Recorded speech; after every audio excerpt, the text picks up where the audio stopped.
حضور غوث پاک فرماتے ہیں ایک مرتبہ میں دریائے دجلہ کے کنارے سے لوٹ رہا تھا تو میری بھوک کی شدت اتنی تھی کہ پیٹ کا یہ آگے کا حصہ پیچھے کو چپک رہا تھا. اللہ اکبر.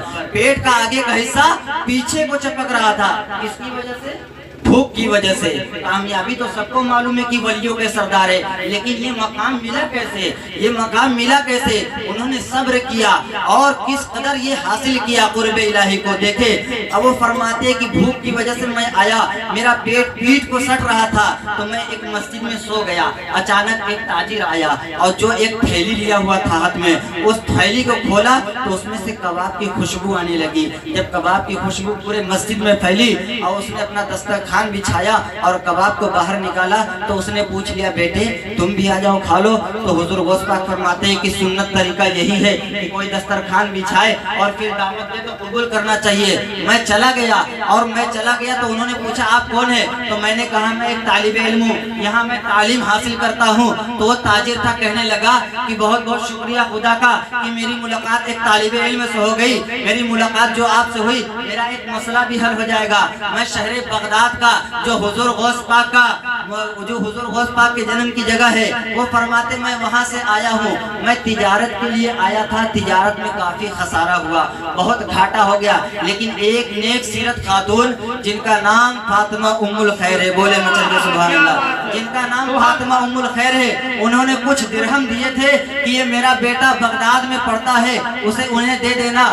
میں ان درہم کو لے کر آیا، اپنے تجارت کو کیا. تجارت میں اتنا خسارہ ہوا کہ اتنا مال نہ بچا کہ میں کباب اور روٹی لے سکوں. یہ کباب اور میں یہ روٹی انہی درہموں کا لے کر آیا ہوں جو مجھے عبد القادر جیلانی کو دینا ہے. کیا یہ میرے لیے جائز ہے بغیر ان کے اجازت کے؟ حضور غوث پاک نے فرمایا بالکل جائز ہے، آپ کھا سکتے ہیں. دونوں نے مل کے کھایا اور کھانے کے بعد وہ تاجر کہنے لگا اے بیٹے تم ذرا یہ بتاؤ تم نے کہاں پڑھا ہے کہ کسی کا سامان بغیر اس کے اجازت کے کھا سکتے ہیں؟ تم نے کیسے کہہ دیا؟ حضور غوث پاک نے کہا کسی اور کا سامان رہتا تو میں اجازت نہ دیتا، جس کا سامان ہے تم اسی سے پوچھ رہے ہو تو میں نے اجازت دے دیا. جب سامان میرا ہے اجازت میں نے دیا تو جائز ہوا کہ نہیں؟ کہا آپ عبد القادر ہیں؟ فرمایا ہاں میں عبد القادر ہوں.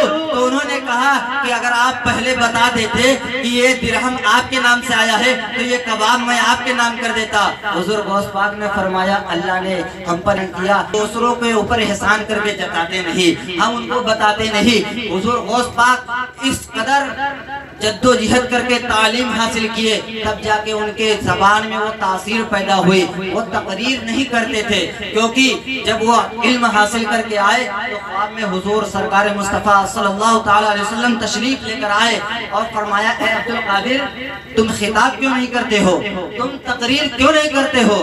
حضور شیخ عبد القادر جیلانی حضور غوث پاک نے فرمایا یا رسول اللہ یہ لوگ عربی ہے اور میں عجمی ہوں، میں فارسی زبان جانتا ہوں، میں ان کے درمیان کیسے تقریر کروں؟ حضور پاک صلی اللہ تعالی علیہ وسلم نے فرمایا اے عبد القادر اپنا منہ کھولو. اپنا منہ کھولا. حضور پاک نے 7 مرتبہ اپنا لعاب دہن حضور غوث پاک کے منہ میں دیا اور فرمایا اے عبد القادر اب کل سے تقریر تم کرنا، بیان تمہاری ہوگی اس میں اثر میرا ہوگا، بیان تم کرو گے اس بات میں تاثیر میری ہوگی. یہ